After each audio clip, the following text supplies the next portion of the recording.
High guys, welcome to cric chat Venkatesh. 2 white వాష్లు, దాంట్లో ఒకటి ఐర్లాండ్ చేతిలో వరుసగా 6 పరాజయాలు ఆఫ్టర్ బికమింగ్ వరల్డ్ ఛాంపియన్స్. ఇంకా కూడా జీర్ణించుకోలేకపోతున్నాం. మన కోచ్ గౌతమ్ గంభీర్ ఒక ప్రెస్ మీట్లో ఉన్నాడు, ఓవర్ నైట్ మన టీం మా టీం ఏం బ్యాడ్ అయిపోదు కదా అని చెప్పి. ఓవర్ నైట్ బ్యాడ్ ఎందుకైంది? ఎందుకు అంత దారుణంగా ఓడిపోయారు? కనీసం ఒక్క విజయం కూడా దక్కకుండా ఆడిన 6 మ్యాచ్ల్లో దాంట్లో ఎక్కువ శాతం చిత్తుగా ఓడిపోయారు. They are totally out played by England. Ireland కూడా మనని and they also gave us a big thrashing. వాళ్ళ చేతిలో కూడా మనం ఏదో నేరోగా ఓడిపోయినట్టు ఏం కాదు. ఎందుకు ఇలా జరిగింది అనేది ఇంకా కూడా మనకి అది ఒక బ్యాడ్ డ్రీమ్ లాగానే ఉంది. నేను గట్టిగా ఆలోచిస్తే ఒక 6 కారణాలు నాకు కనిపించినాయి. అది మీతో షేర్ చేసుకుందామని అనుకుంటున్నాను. నిన్నగాక మొన్నే కదా Michael Vaughan, John Lloyd, David Lloyd and Alastair Cook కూర్చొని 4 ఇండియన్ టీమ్స్ ఇంటర్నేషనల్ క్రికెట్ ఆడొచ్చు T20లో, 4 కూడా గెలిచే అవకాశం ఉంటుందని చెప్పి పేర్లు కూడా చెప్పారు. 4 టీమ్స్ ఎవరెవరు ఉంటారు, ఏ టీంలో అంటే పేర్లు కూడా చెప్పారు. ఇదంతా చూస్తుంటే మనకి ఏమనిపిస్తుంది అంటే, మనం వాపుని చూసి బలుపు అనుకుంటున్నామా? యాక్చువల్గా మనం are we really that strong అని నాకు అనిపిస్తుంది. మన దాంట్లో కొన్ని లోపల హిడెన్ లోపాలు చాలా ఉన్నాయి. చాలా లోపాలు ఉన్నాయి, కానీ పైకి కనిపించట్లేదు. చాలా లోపాలు ఉన్నాయి. మనం వరల్డ్ కప్ కూడా ఎలా గెలిచాం? T20 వరల్డ్ కప్ ఫస్ట్ మ్యాచ్లోనే we are reduced to 77 for 6 against a lowly team పసికోన USA అమెరికా టీం చేతిలో 77 for 6. సూర్యకుమార్ మంచి ఇన్నింగ్స్ ఆడి మనని గట్టెక్కిచ్చాడు ఆ మ్యాచ్లో, Suryakumar and Tilak Varma. So even నెదర్లాండ్స్తో మనం 17 runs తేడాతో గెలిచాం. నెదర్లాండ్స్తో we won by margin of just 17 runs. Super 8స్లో సౌత్ ఆఫ్రికా చేతిలో 76 runs తేడాతో ఓడిపోయాం. వెస్టిండీస్తో ఒక మస్ట్ విన్ మ్యాచ్లో థ్యాంక్స్ టు సంజు శాంసన్ గెలిచాం. సో వరల్డ్ కప్లో కూడా ఈవెన్ సెమీఫైనల్లో కూడా ఇంగ్లాండ్ మనని ఓడించినంత పని చేసింది. లాస్ట్లో బుమ్రా అండ్ హార్దిక్ పాండ్యా వాళ్ళు వేసిన బౌలింగ్ వల్ల మనం గట్టెక్కాం. అండ్ అక్షర్ పటేల్ పెట్టిన కొన్ని మంచి క్యాచ్ల వల్ల. సో ఏదో మనం పూర్తిగా డామినేట్ చేస్తే వరల్డ్ కప్ గెలలేదు. అది కూడా మన హోమ్ కండిషన్స్లో గెలిచింది కూడా ఎక్కడ? హోమ్ కండిషన్స్లో మన సొంత గడ్డ పైన ఇన్ని లోపాలు పెట్టుకుని కూడా గెలిచాం. So actually our team is not that strong as we thought. అది మనకి రియాలిటీ చెక్ వచ్చింది ఇక్కడ. మన టీం మనం అనుకున్నంత స్ట్రాంగ్గా లేదు. మనం దాన్ని చెప్పినట్టుగా వాపుని చూసి బలుపు అనుకుంటున్నామని మాత్రమే మనకి ఆ రియాలిటీ చెక్ వచ్చింది. చాలా మార్పులు చేసుకోవాలి. అది ముందు లోపాలు ఏంటో చూద్దాం. 6 లోపాలు. నెంబర్ 1, అన్నికంటే నెంబర్ 1 లోపం ఏంటంటే, మనకి IPL ద్వారా వచ్చిన బ్యాడ్ హ్యాబిట్స్. చాలా దారుణమైన బ్యాడ్ హ్యాబిట్స్ వచ్చిన IPL వల్ల. ఒకటేంటి? ఫ్లాట్ పిచ్ల మీద ఆడటం. 200 అనేది ప్రతి మ్యాచ్లో ఆల్మోస్ట్ 200 వచ్చేస్తుంది. మీరు ఎలా ఆడినా 200 వస్తుంది. సో 200 వచ్చే పిచ్ల మీద ఎడాపెడా బ్యాట్ ఊపడం అది అలవాటు అయిపోయింది. గ్రౌండ్ సైజు కూడా చిన్నది. దానివల్ల ఏంటంటే మీరు మిస్ హీట్ కొట్టినా 6 వెళ్ళిపోతుంది. సో ఆ రకంగా మనం ఒక బ్యాడ్ హ్యాబిట్స్. ఇంకోటి ఇంపాక్ట్ ప్లేయర్ వల్ల ఆల్రౌండర్స్ ఒకటే కాదు మనకి నష్టం జరిగింది. ఇంపాక్ట్ ప్లేయర్ వల్ల ఏమవుతుందంటే, ఇంకా బ్యాటింగ్ ఉంది కదా, నెంబర్ 8 దాకా బ్యాటింగ్ ఉంది. ఇప్పుడు సన్ రైజర్స్ తీసుకోండి, Abhishek Sharma, Ishan Kishan are playing for India. వాళ్ళు ఏమనుకుంటారు? లాస్ట్లో నితీష్ కుమార్ రెడ్డి ఉన్నాడు నెంబర్ 7లో, 8లో సలీల్ అరోరా ఉన్నాడు. వాళ్ళిద్దరు కూడా కొట్టగలరు. మనం ఇష్టం వచ్చినట్టు బ్యాట్ ఊపుకోవచ్చు, చాలా ఫ్రీ స్ట్రోకింగ్ చేసుకోవచ్చు అని చెప్పి ప్రతి బాల్ 6 కొట్టాలి, ప్రతి బాల్ గాల్లో ఆడాలి అనే ఒక high risk high reward game అనేది మనకు అది కోచ్లు కూడా ఎంకరేజ్ చేస్తున్నారు. సో ఒక IPL ద్వారా వచ్చిన బ్యాడ్ హ్యాబిట్స్ని మనం ఇక్కడ ప్రొలాంగ్ చేయడం. Different ground sizes, different attacks, different pitches మీద, కొంత జ్యూస్ ఉన్న పిచ్ల మీద, స్పైసీ పిచ్చెస్ మీద కూడా మనం IPL స్టైల్ బ్యాటింగ్ చేయడం, ఆ బ్యాడ్ హ్యాబిట్స్ని కంటిన్యూ చేయడం. That is the main reason ఏంటంటే అదే కదా. అదే మన ప్రధానమైన లోపం. మనం వరల్డ్ కప్ గెలిచిన తర్వాత IPL ఆడాం. అదే IPL హ్యాంగ్ ఓవర్తోనే మన వాళ్ళు ఆడారు. అది IPLలో చేసిన ఆట తీరు ఆడితే ఇక్కడ అది బెడ్స్ కొట్టింది. That is number 1. Number 2, preparation. ఐర్లాండే కదా అని ఓవర్ కాన్ఫిడెన్స్తో ఒక్కరోజు ముందు ఐర్లాండ్ చేరుకున్నారు. 2 బ్యాచ్లుగా చేరుకున్నారు ఐర్లాండ్. ఒకే ఒక సెషన్లో ఆడారు. అక్కడ గ్రౌండ్ డైమెన్షన్స్ వేరుగా ఉంటాయి, పిచెస్ సాఫ్ట్గా ఉంటాయి, అక్కడ ఎక్స్ట్రా బౌన్స్ ఉంది ఆ పిచ్ల మీద. ఆ బౌలర్స్ ఎవరో మనకు తెలియదు అసలు. మనం అంటే వాళ్ళు ఎక్కడ ఐపీఎల్‌లో తగలరు, మనం ఎక్కడ తగలరు. ఐపీఎల్ మనం ఐర్లాండ్‌తో ఆడం కదా! సో, అలాంటి చోట మనం చాలా జాగ్రత్తగా ఉండాలి. మనం గతంలో కూడా ఐర్లాండ్‌తో ఆడినప్పుడు కొన్ని ఇబ్బందులు ఎదురయ్యాయి. జింబాబ్వేలో కూడా మనకి ఇబ్బందులు ఎదురయ్యాయి. మనం 2024 వరల్డ్ కప్ గెలిచిన తర్వాత జింబాబ్వేకి ఫస్ట్ మ్యాచ్ ఓడిపోయాం అక్కడ కూడా. ఎందుకంటే not that they are great side. మనకి ల్యాక్ ఆఫ్ ఫెమిలియారిటీ. కానీ సరైన ప్రిపరేషన్ లేకుండా వెళ్ళాం. ప్రిపరేషన్ లేకుండా వెళ్ళి ఐర్లాండ్ ఎలాగైనా ఓడించేస్తే ఎప్పుడు ఐర్లాండ్ చేతిలో ఓడిపోలేదు. ఐర్లాండ్ మన మీద గెలవడం ఏంటి, వరల్డ్ ఛాంపియన్స్. మన దగ్గర అంతా మంచి ధురంధర్ బ్యాట్స్మెన్ ఉన్నారు. అభిషేక్ ఉన్నాడు, వైభవ్ ఉన్నాడు, వాళ్ళు ఉన్నారు, వీళ్ళు ఉన్నారు అని అనుకున్నారు మన వాళ్ళు. కానీ అది బెడ్స్ కొట్టింది. ఐర్లాండ్లో ఒక shock difficult 2. So lack of preparation. ఇంగ్లాండ్లో కూడా ఏం ప్రిపరేషన్, ఐర్లాండ్ వెంటనే ఇంగ్లాండ్ వచ్చేసారు. ఇంగ్లాండ్ వచ్చి అక్కడ కూడా ఎలాంటి ప్రిపరేషన్ లేదు మరి. సో ఎప్పుడైతే డిఫరెంట్ పిచెస్ మీద ఆడారో వితౌట్ ప్రాపర్ ప్రిపరేషన్, అంతకుముందు మీకు బాగా గుర్తుండదు, రాహుల్ ద్రావిడ్ హయాంలో మనం ఇంగ్లాండ్ టూర్కి వెళ్ళాలంటే ముందే వెళ్ళిపోయి టీమ్ ముందే వెళ్ళిపోయి అక్కడ 15 రోజులు మకాం వేసి అక్కడ పిచెస్కి అలవాటు పడి అన్నీ చేసే సందర్భాలు. ఈవెన్ మనం WTC ఫైనల్ ఆడడం 2021 కూడా చాలా ముందే వెళ్ళాం. మనం వెళ్ళి చాలా రెగ్యులర్ ప్రాక్టీస్ చేసాం. అది గెలిచామా లేదని వేరే విషయం. బట్ మన ఎఫర్ట్లో ఎలాంటి లోపం లేదు. దట్ ఈజ్ నెంబర్ 2 మన లోపల.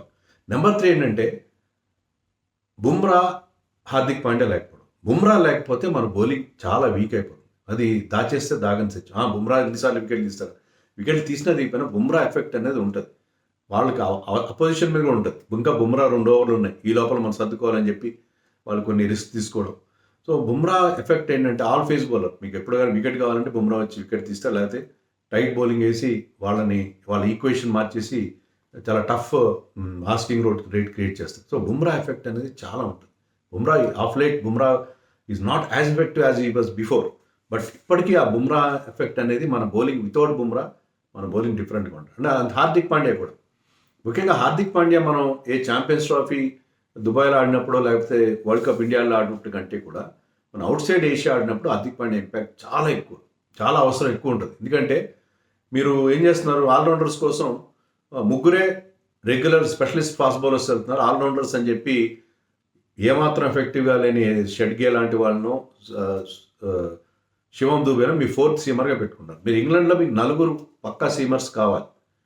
కానీ అక్కడ మీకు స్పిన్నర్స్ ఏమో రన్స్ ఇచ్చేస్తున్నారు, స్పిన్నర్స్ ఆల్రౌండర్స్ తీసుకుంటున్నారు. మీకు 4th హార్దిక్ పాండ్యా ఉంటే మీరు you can still play 3 specialist seam bowlers plus Hardik Pandya. Hardik Pandya మీకు 4th బౌలర్గా ఉంటే దాని ఎఫెక్ట్ వేరే ఉంటుంది. సో 4 మీకు బౌలర్స్ ఉంటారు, ఒక్క స్పిన్నర్తో మీరు ఏదో అడ్జస్ట్ చేసుకోవచ్చు. తర్వాత Hardik Pandya can bowl in the power ప్లేలో చాలా ఎఫెక్టివ్గా బౌలింగ్ చేస్తాడు, మిడ్ ఓవర్స్లో వేస్తాడు, డెత్లో కూడా వేస్తాడు. నేను ఇందాక చెప్పినట్టుగా మనం వరల్డ్ కప్ ఫైనల్ సెమీఫైనల్లో Jacob Bethell when he was going strong, ఆ టైంలో హార్దిక్ పాండ్యా వేసిన డెత్ బౌలింగ్ ఎలా మర్చిపోతాం. అలాగే అతను death bowling in the world cup final against south Africa, అది ఎలా మర్చిపోతాం మనం ఇన్ 2024. హార్దిక్ పాండ్యా, బుమ్రా వీళ్ళిద్దరూ లేకపోవడం అంటే అది ప్రతిసారి ఉండాలని లేదు, వాళ్ళకి రెస్ట్ ఇవ్వాలి కొన్నిసార్లు. అందులో హార్దిక్ ఇంజర్డ్ ఉన్నాడు, కానీ వాళ్ళు లేకపోవడం అనేది ఆ ఇంపాక్ట్ మనకి చాలా క్లియర్ కనిపిస్తుంది. That is number 3. నెంబర్ 4 ఏంటంటే మన స్పిన్నర్స్ ఘోర వైఫల్యం, ఘోరాతి ఘోరమైన వైఫల్యం, ఇంక్లూడింగ్ అక్షర్ పటేల్. అక్షర్ పటేల్ అంటే నాకు చాలా రెస్పెక్ట్ ఉంది, కానీ Axar Patel is going through a lean phase, దాంట్లో సందేహం లేదు. అక్షర్ పటేల్ బ్యాటింగ్లో కానీ బౌలింగ్లో కానీ లీన్ ఫేజ్లో వెళ్తున్నాడు అక్షర్ పటేల్. మిగతా స్పిన్నర్స్ గురించి ఎంత తక్కువ మాట్లాడితే అంత మంచిది. Ravi Bishnoi was there, Washington Sundar and Varun Chakravarthy ఏమాత్రం రిధంలో లేరు. సో వాళ్ళు ఏంటంటే మన స్పిన్నర్స్ అందరూ కూడా, అందరి ఎకానమీ మీరు తీసుకుంటే 10+ ఉంది. ఓవర్ 10 రన్స్ కంటే ఎక్కువ ఇచ్చారు అందరికీ ప్రియతంగా. అది బౌల్డ్ లైక్ మిలియనర్స్ మన స్పిన్నర్స్. వికెట్ తీయలేదు, 3 వికెట్. ఈ 4 స్పిన్నర్స్ కలిపి ఇంగ్లాండ్లో చెప్తాను, ఇంగ్లాండ్లో 3 వికెట్లు తీశారు. ఇంగ్లాండ్ లెగ్లో, ఇంగ్లాండ్ ఆడిన 4 మ్యాచ్లను బౌలింగ్ వేశారు, 4 మ్యాచ్లు కలిపి 3 వికెట్లు తీశారు. వేరాజ్ ఇంగ్లాండ్ స్పిన్నర్స్ వాళ్ళకి ఇంత ఎక్స్పీరియన్స్ లేదు. డాసన్ కానీ తర్వాత Adil Rashid experienced, and other spinner, third spinner ఉన్నారు కదా వాళ్ళకి, 3 స్పిన్నర్స్తో వెళ్ళాడు. ఆ 3 స్పిన్నర్స్ కలిపి వాళ్ళు 11 వికెట్స్ తీశారు. They picked up 11 wickets against 3 wickets by our spinners. So అక్కడ ఆ డిఫరెన్స్. వాళ్ళందరి ఎకానమీ కూడా బిలో 10 ఉంది, బిలో 10 ఎకానమీ ఉంది. సో ఎంత డిఫరెన్స్, స్పిన్నర్స్ మనకి టోటల్గా మనకి డిసప్పాయింట్ చేశారు.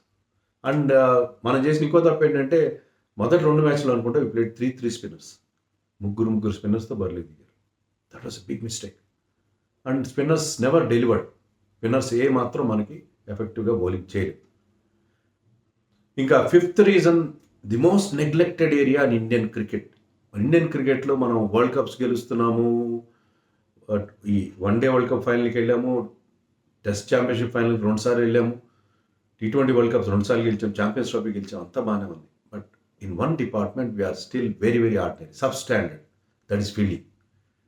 ఇప్పుడు ఆస్ట్రేలియా కానీ, ఒకప్పటి వెస్టిండీస్ కానీ, ఇప్పుడున్న సౌత్ ఆఫ్రికా, ఇంగ్లాండ్ లాంటి టీం కానీ, న్యూజిలాండ్ టీమ్స్ కానీ, they are all very very good fielding sides. ఇండియాతో compare చేస్తే they are all very good fielding sides. చాలా బాగా ఫీల్డింగ్ చేస్తారు వాళ్ళు. థ్రోయింగ్ బాగుంటుంది, ఫీల్డింగ్ బాగుంటుంది, రన్అట్స్ చేస్తారు, అన్నీ చేస్తారు. కానీ మన ఫీల్డింగ్ అనేది, ఫీల్డింగ్ ఇంత వీక్గా పెట్టుకుని కూడా మనం టైటిల్స్ గెలుస్తున్నాం అంటే అది మన లక్ అయినా అనుకోవాలి, అయితే మిగతా 2 డిపార్ట్మెంట్స్లో మనం స్ట్రాంగ్గా ఉండడం అనే అనుకుంటాం. ఫీల్డింగ్లో ఎప్పుడు కూడా we never been so strong. అంటే ఒకప్పుడు బాగుండేది మన ఫీల్డింగ్. మనం 83 వరల్డ్ కప్ గెలిచినప్పుడు మన వీ ఫీల్డెడ్ రియలీ వెల్. ఇప్పుడు శ్రీకాంత్ కానీ, తర్వాత రోజర్ బిన్నీ కానీ, అందరూ మంచి ఫీల్డింగ్, కపిల్ దేవ్ అందరూ మంచి ఫీల్డింగ్ చేశారు అప్పుడు. తర్వాత కూడా ఈవెన్ 2011లో ఫీల్డింగ్ వాజ్ గుడ్ మనం వరల్డ్ కప్ గెలిచినప్పుడు. కానీ అప్పుడు సురేష్ అయినా, యువరాజ్ సింగ్ లాంటి వాళ్ళు ఉండరు, మంచి ఫీల్డర్స్ ఉండరు. ఇప్పుడు మన ఫీల్డింగ్ గురించి అంత తక్కువ చెప్తాను. ఇంకా క్యాచింగ్ వాజ్ ప్యాథెటిక్. ఎన్ని క్యాచ్లు వదిలేస్తున్నారు, ఎన్ని క్యాచ్లు వదిలేస్తారు. క్యాచ్లు వదిలేస్తారు, రన్అట్ చేయడం, డైరెక్ట్ రన్అట్ కొట్టి ఎన్ని రోజులైంది మన వాళ్ళు. ఎన్ని డైరెక్ట్ రన్అట్స్ మిస్ అవుతారు, డైరెక్ట్ త్రో అవుతారు, రన్అట్ కొట్టడం అనేది చేయరు అసలు. బ్రిలియంట్ క్యాచెస్ చూసి ఎన్ని రోజులైంది. ఐపీఎల్లో కూడా క్యాచ్లు వదిలేస్తారు. అంటే టోటల్గా ఇండియన్ ఈకో సిస్టంలోనే ఫీల్డింగ్కి ఎలాంటి ఇంపార్టెన్స్ ఇవ్వట్లేదు. అంటే ఇప్పుడు మన వాళ్ళకి ఏంటంటే ఎక్కువ క్రికెట్ ఆడుతున్నారు, ఏదైనా మీరు ప్రాక్టీస్ సెషన్స్ ఉంటే దాంట్లో మీరు బ్యాటింగ్ ప్రాక్టీస్ చేస్తారు, కొంతవరకు బౌలింగ్ చేస్తారు, అంతే తప్ప ఫీల్డింగ్ చేయట్లేదు. Fielding is the most neglected area. ఆ ఫీల్డింగ్లో మనం ఎంత ప్యాథటిక్గా, ఎంత దారుణంగా ఉన్నామంటే దానివల్ల it is affecting our performance lot. అది ఐపీఎల్లో కావచ్చు, ఐపీఎల్లో కూడా బౌలింగ్ టీమ్స్ అందరికీ వదిలేసారు, క్యాచ్లు వదిలేసారు. ఇక్కడ కూడా క్యాచ్లు రెగ్యులర్గా వదిలేయడం, ఫంబుల్స్, గ్రౌండ్ ఫీల్డింగ్లో problem. There are fielders like Shivam Dube, Varun Chakravarthy are very bad. So ఇలాంటి ఫీల్డర్స్ని మనం మోసుకుంటూ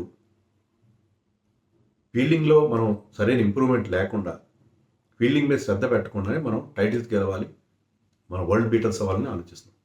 ఫీల్డింగ్ విషయంలో మీరు ఖచ్చితంగా చాలా చాలా ఇంప్రూవ్మెంట్ చేయాల్సిన అవసరం ఉంది. 100,000 క్యాచ్లు ప్రాక్టీస్ చేయాల్సిన అవసరం ఉంది. ఒకప్పుడు రాహుల్ ద్రావిడ్ ఎంత మంచి క్యాచ్లు పట్టేవాడు స్లిప్స్లో. మన ఫీల్డింగ్ ఎంత బాగుండేది. ఫీల్డింగ్లో టోటల్లీ నెగ్లెక్ట్ చేస్తున్నారు. ఇప్పుడున్న మన కోచింగ్ మెథడ్స్లో fielding is not given the importance అనేది క్లియర్గా మనకు అర్థం. ఇంకా లాస్ట్ రీజన్ కొంచెం పెక్యులర్గా సిల్లీగా అనిపించవచ్చు, కానీ ఇప్పుడు ఏంటంటే వైభవ్ సూర్యవంశిని చాలా తొందరగా ఇండియన్ టీంలోకి తీసుకొచ్చారని నాకు అనిపిస్తుంది. దానివల్ల ఏమైందంటే అతన్ని ఆడించిన తక్కువ మ్యాచ్లే. మనం చెప్పుకున్న మ్యాచ్లో 3 మ్యాచ్లు ఆడించారు అతను. మిగతా అన్ని 2+5 7 మ్యాచెస్లో 4 మ్యాచ్లు ఆడలేదు. కానీ అతను రావడం వల్ల ఏంటంటే అతన్ని పుట్టింగ్ క్యాట్ అమాంగ్ పిజియన్స్ అంటారా, ఆ రకంగా అతను రావడంతో ఇన్సెక్యూరిటీ ఏర్పడిపోయింది టీంలో. అభిషేక్ శర్మ కానీ, సంజు శాంసన్ కానీ, ఇషాన్ కిషన్ కానీ, తిలక్ వర్మ కానీ, వీళ్ళందరూ ఏంటంటే అరే వైభవ్ ఇచ్చాడు, అతను రాస్తే ఎవరు కూర్చోవాల్సి ఉంటుంది. మరి అంత సెటిల్డ్ లైనప్ ఉంది అక్కడ. ఆ సెటిల్డ్ లైనప్లో ఈ 4 బ్యాట్స్మెన్కి ఒక ఇన్సెక్యూరిటీ మొదలైంది. ఏంటంటే ఎవరో ఒకళ్ళు అతని కోసం they have to make way for him అనేది వాళ్ళకి అర్థమైంది. తిలక్ వర్మ కూడా, ఎందుకంటే తిలక్ వర్మ ఇప్పుడు ఇషాన్ కిషన్ మీరు నెంబర్ 4లో నెంబర్ 5లో ఆడించుకుని తిలక్ వర్మని కెన్ సెండ్ హిమ్ అవుట్, అతను వైస్ కెప్టెన్ అయినప్పటికీ కూడా. ఆ రకంగా ఆ ఇన్సెక్యూరిటీ అనేది కూడా మన ప్లేయర్స్ని ప్రెషర్ పెట్టిందేమో, ఎక్స్ట్రా ప్రెషర్ పెట్టిందేమో అని అనిపిస్తుంది. దీంతో మీరు అందరూ ఏకీభవించకపోవచ్చు, కానీ నాకు చాలా క్లియర్గా ఆ డౌట్ కలిగింది.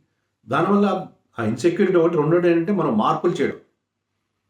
ఏంటంటే ఒకసారి వైభవ్ ఆడించడం, ఒకసారి సంజు ఆడించడం, దానివల్ల ఇద్దరు పెద్ద క్లిక్ కాదు. అలా కాకుండా మీరు ఇంగ్లాండ్ తీసుకోండి, అశ్విన్ చెప్పినట్టుగా ఇంగ్లాండ్ పర్సిస్టెడ్ విత్ బట్లర్ గత 17-18 ఇన్నింగ్స్గా 30 కూడా దాటలేదు. కానీ అతని ఎబిలిటీని వాళ్ళు గుర్తించి అతనికి లాంగ్ రన్ ఇచ్చారు. లాంగ్ రన్ ఇస్తే మొన్న అద్భుతమైన సెంచరీ కొట్టాడు ఆఖరి మ్యాచ్లో. మనం సంజు శాంసన్కి అలా చేయలేదు, 3 మ్యాచ్లు ఫెయిల్ అవగానే అతను పక్కన పెట్టేశాం. సో వైభవ్ సూర్యవంశిని సడన్గా, అంటే మనం మొదటి చెప్పుకుంటున్నాం కదా, రిపేర్ అవసరం లేని చోట మనం ఎందుకు రిపేర్ చేయాలి. మనం లైనప్ క్లియర్గా కరెక్ట్గా ఉంది, దాన్ని అదే రకంగా కంటిన్యూ చేస్తుంది. అతను కొంత లేట్గా ఎంట్రీ ఇస్తే నష్టమే ఉంది. దానికి కొంతమంది అంటారు మంచి ఫామ్లో ఉన్నప్పుడే తీసుకురావాలి. ఫామ్ అనేది మనకి ఎక్కడ దొరికింది? ఐపీఎల్‌లో చూసాం మనం. అతని టఫ్ వికెట్స్ మీద అగైన్స్ట్ ఇన్ డిఫరెంట్ కండిషన్స్‌లో అతన్ని పెద్దగా చూడలేదు కదా మనం. చూడనప్పుడు అతను డెఫినెట్‌గా క్లిక్ అవుతాడు. అలాంటప్పుడు అతను అర్జెంట్‌గా అతన్ని ఇంగ్లాండ్‌లో ఐర్లాండ్‌లో ఎందుకు తీసుకురావడం? దానివల్ల అతనికి జరిగిన మేలు ఏం జరగలేదు. ఇండియన్ టీమ్‌కి ఏం మేలు జరగలేదు. అతను కూడా చాలా కాన్ఫిడెన్స్ కోల్పోయాడు. 3 మ్యాచ్‌లు ఆడితే 3 మ్యాచ్‌ల్లో హి కుడ్ నాట్ క్రాస్ 15. సో, ఇయన్నీ కూడా చాలా మిస్టేక్స్, చాలా లోపాలు. నాకైతే ఈ అరడజను లోపాలు నాకు కనిపించినాయి. ఇవి కాకుండా వేరే లోపాలు మీరు అనుకుంటే అవి నా కామెంట్స్‌లో చెప్పండి. దీని గురించి మనం let us have a healthy debate on this aspect.